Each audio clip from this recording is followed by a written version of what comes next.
What goes up must come down. Sadly, this is the story for most companies, including Prime Hydration, whose sales this quarter are down 50% compared to last year. And that's according to the grocer citing a report from NIQ, which just happens to be the world's leading consumer intelligence agency, delivering the most complete understanding of consumer buying behavior. So I'm assuming this report is referring specifically to sales in the UK, which is likely the second largest market for Prime in the world. So according to this report, Prime sales in the first quarter of 2024 was £12.8 million, which is $15.8 million, which is less than half of the sales volume of last year, which was £26.8 million or $33.2 million.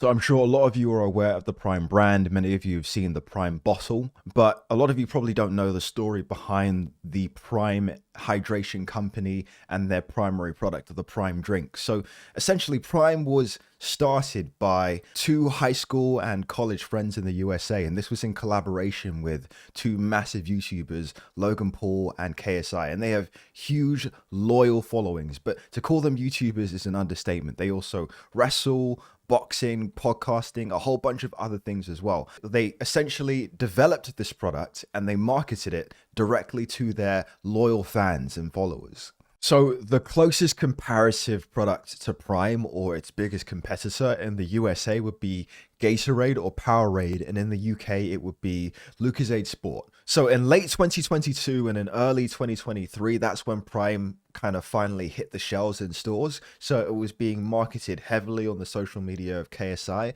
and Logan Paul, but only a small selection of people were able to actually purchase or acquire Prime. And that was because they had limited distribution and production capabilities, because obviously it's a new drink. And so that kind of led to the price of Prime being significantly inflated on third-party reseller websites. Prime was being sold for exorbitant amounts of money.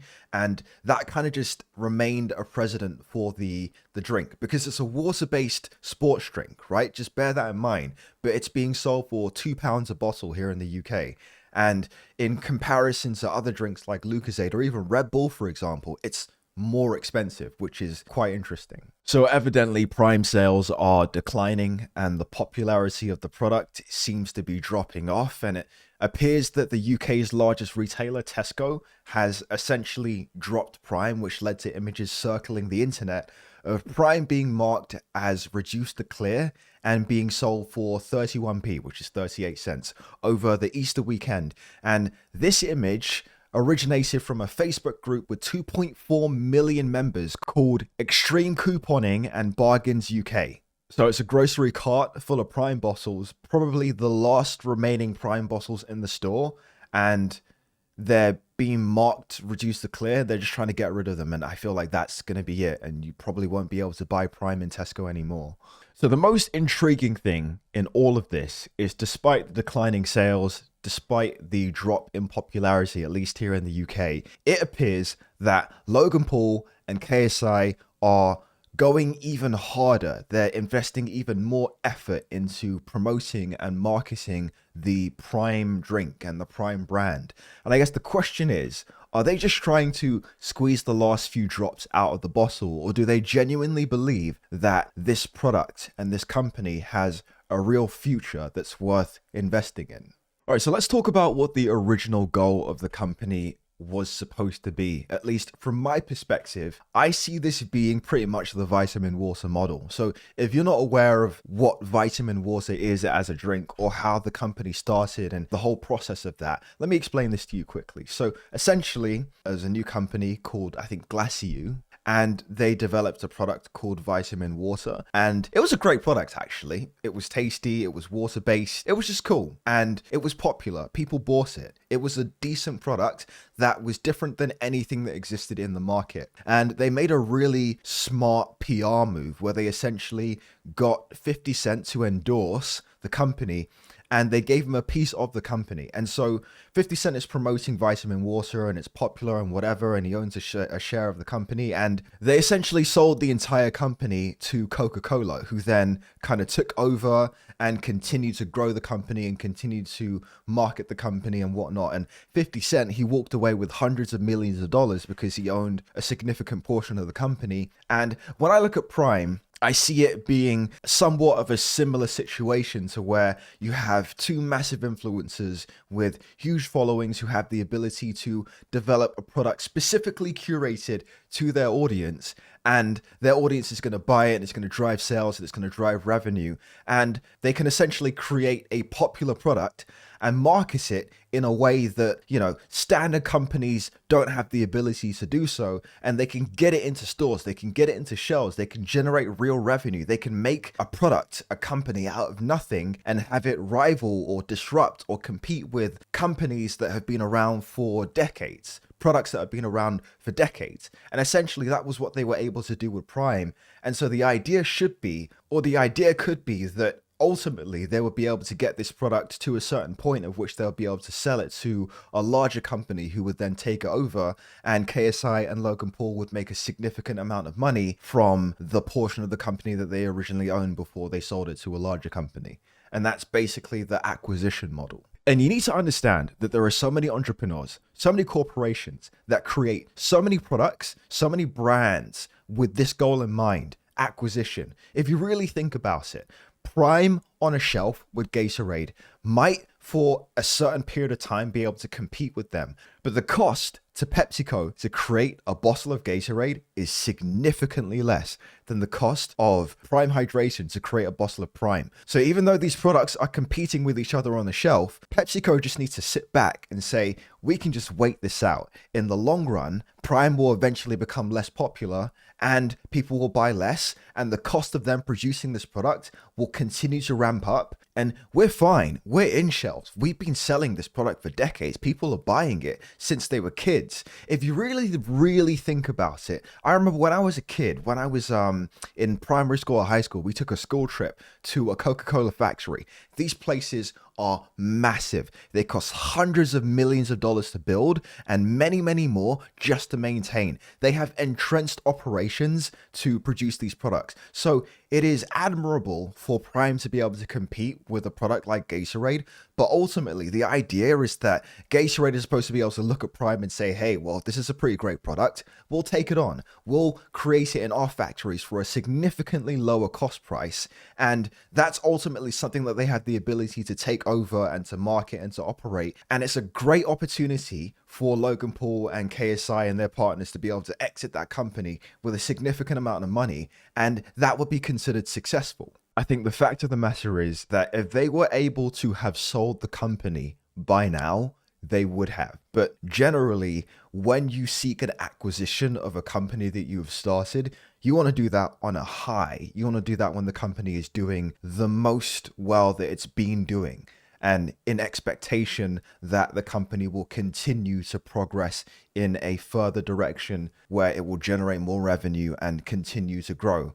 But you generally don't seek acquisition when a company is in decline. And that is obviously what has been happening with Prime Hydration. So the new direction of the company, which appears to be what they have started to operate, seems to be something called the Red Bull model. Now, if you don't know the business model of Red Bull as a company, I'm sure that you're aware of the product Red Bull, the energy drink, and the brand. It's been around for decades. But what you may not be aware of is the fact that Red Bull, you would think that it's a beverage company, but Red Bull is, to be honest, primarily a marketing company. You see Red Bull everywhere. You see it in the Formula One. You see it on TV. You see it sponsoring football games. You see it sponsoring tournaments, events. There are so many different occurrences and events that go on in the world. There are so many people that are endorsed or sponsored by or represent Red Bull.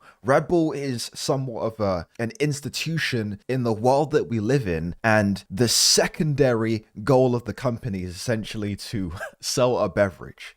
So Red Bull is a private company. So we know what their revenue generally tends to be because they announced that. And we know that they're the number one energy drinks company in the world. We know that behind Coca-Cola and PepsiCo, they are the third largest beverage company. So they're doing some really big things in the world. However, there is no indication, there is no information. We have no idea in terms of what Red Bull's net profitability is. And that's the most important factor, is that with Coca-Cola, with Pepsi, we know their primary goal is profits. We know they spend a lot of money on marketing, but we know for a fact that they don't care about marketing as much as they care about generating revenue through the sales of their beverages. Their primary focus is profit, reducing costs as much as possible, selling as much products as possible, and widening that bottom line as much as possible. And so Red Bull kind of has a different strategy to where they market a lot and they sell a lot of beverages too. However, the sales of Red Bull is greatly tied into the insane amount of marketing that they do. And so one would imagine that the company is not exceedingly profitable in the way that Coca-Cola or PepsiCo is. All right, let's get back to business. So for better or worse, it appears that Logan Paul and KSI can't necessarily sell Prime Hydration because it's not currently in a state that is acquirable by, I don't know, Coca-Cola, PepsiCo, or any other larger beverage corporation that could take it over. So it appears that they are somewhat imitating or emulating Red Bull by sponsoring events, by sponsoring creators and athletes to promote the brand, but a unique avenue of which they're taking advantage of, which a lot of other endemic companies cannot, is that they are working with creators on the internet. And so in a way, they're extending their own personal influence to which they use to market this brand and its products to their own personal followings. And now they're basically marketing Prime to the followings of a number of different influencers and creators in the world. And so that's a really interesting way to somewhat keep the business going, and it should be really interesting to see how that goes. And I actually want to show you their portfolio of teams and influencers and artists and events that they're currently sponsoring.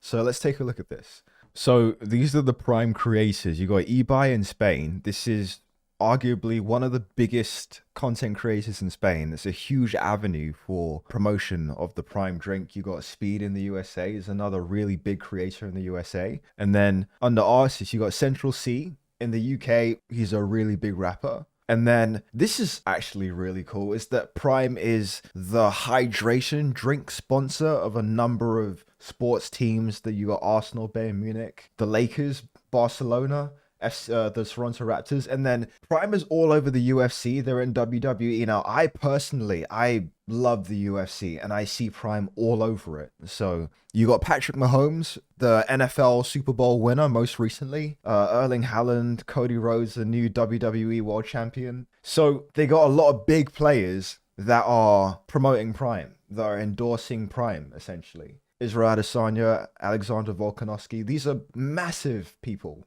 in sports. And so similarly to Red Bull, they're developing a network of really famous people, athletes, creators who are endorsing this brand, endorsing this product, and they're slowly building a culture, an institution within the US and in the UK. They're building a foundation to where Prime is becoming a consistent part of the environment of which you exist in. You see it in sports, you see it with your favorite creators, and over time you'll just get used to seeing Prime, and you'll get used to being around Prime. And the same way that a lot of other sports drinks and other beverages have been around your life for the entirety of as far as you can remember, they're trying to build that history and that consistent presence of Prime. But basically, it's a catch-22 situation to where Prime is only as popular as the amount of revenue that they invest into ensuring that Prime is popular. Whereas the whole point of the company is to sell the Prime drink and generate revenue, but you won't do that unless Prime is popular. And so that is kind of an issue that they've created for themselves that they now have to continuously solve throughout the life cycle of this company, however long that may be, by it started out as you're not cool if you don't have this.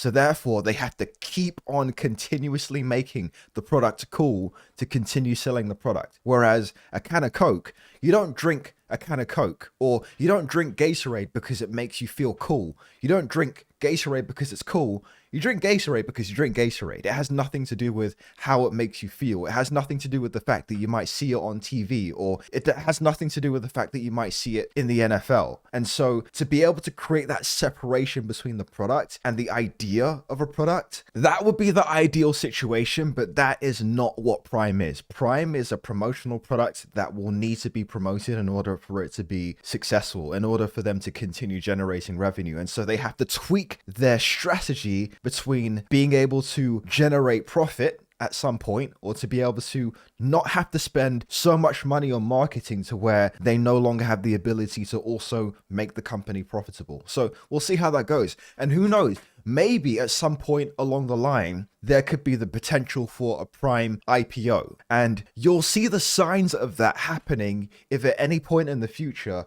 you hear that X company or X individual invested into Prime. Because generally speaking, when large investors invest into individual companies, they want to announce it because it's about generating hype in order to make the company seem more attractive at the point of which they do an IPO. So if you ever hear anybody investing in Prime at a certain valuation, at that point you'll know exactly what the company is worth. I don't know if we'll be seeing anything like that in the future or even at all, but at least now you guys have the full idea of what's going on with this company. So when I started filming this video, I realized that I was supposed to have a bottle of Prime that I was supposed to be using as a continuous prop whilst filming this, right? So I immediately jumped up, put on my jacket, ran to my local Sainsbury's, and I was looking around and I couldn't find Prime. So I saw a lady working at the corner of the store and I asked her, hey, like, do you guys have Prime? And she said, no.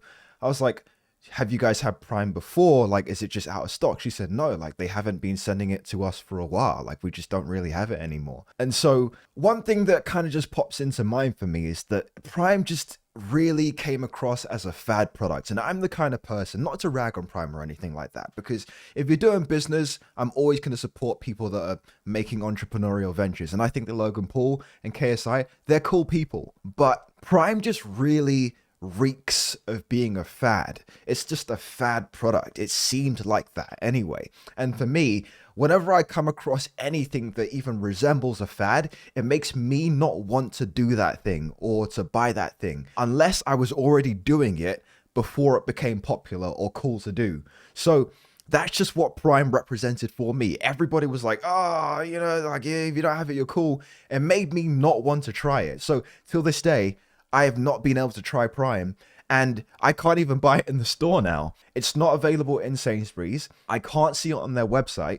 I'm pretty sure that Tesco at some point did stock Prime, but they don't stock Prime anymore. And then on the Prime Hydration website, when you go to locate where you can buy Prime in store, it says that it's available in select Sainsbury's locations, but I don't even think that's necessarily the case anymore. And this is the UK, but bear in mind, this is the second largest Prime market, so maybe it's still going strong in the USA. So good luck to them, and I'm really intrigued to see how things will move forward. But I think it's a little bit strange how Prime is technically sponsoring artists like Central C and Arsenal, but you can't walk into a store and buy Prime. That's a little bit weird. So I'm curious to see how this will all work out, but right now it's in a very interesting point in the cycle. And this is the issue with fad products, is that they're great in the beginning, they're great to start off with, and yeah, they can become really popular. But as a real company, to build a real product, you want to sustain the growth of that product. You want it to grow, you want it to progress in a natural way. So it'll be really interesting to see how they take Prime to wherever they want to take it. And that's the bigger picture.